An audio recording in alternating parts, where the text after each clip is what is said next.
And so, because he is a necessary being, he exists at all times in all possible worlds. No matter what discussion we're having, Unitarian, Trinitarian, or secular humanistic, it doesn't really matter. The being of God is a necessary topic, and his existence must factor into the equation. Dr. Branson continues, so if the one God is essentially a father, right? God is essential, and according to the Bible, he is essentially a father. And if fatherhood is what Gregory of Nyssa would call God's idioma, roughly what we in analytic philosophy would call God's individual essence. So he's using analytic terminology or philosophic terminology, God's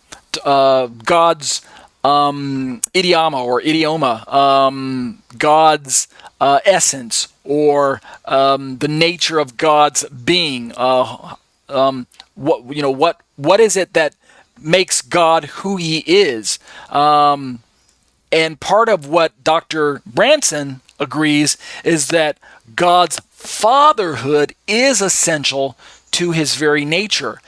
God is God, and God is a father. So fatherhood is an indispensable part of his identity. You can't speak of God without also recognizing that God is a father.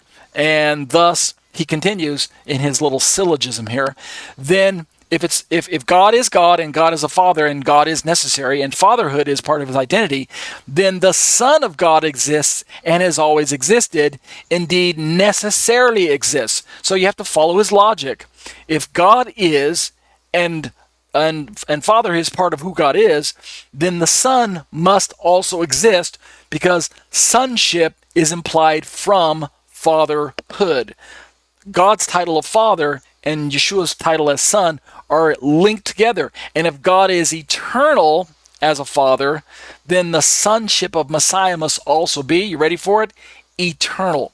And that's exactly what Dr. Branson says in his final statement of his syllogism. But if the Son of God is himself a necessary being, then he is not a creature. And if the Son of God is not a creature, then the only thing left is that he is divine. So this is in contradiction to what Dr. Tuggy teaches, that the Son of God is a created being. He's a creature.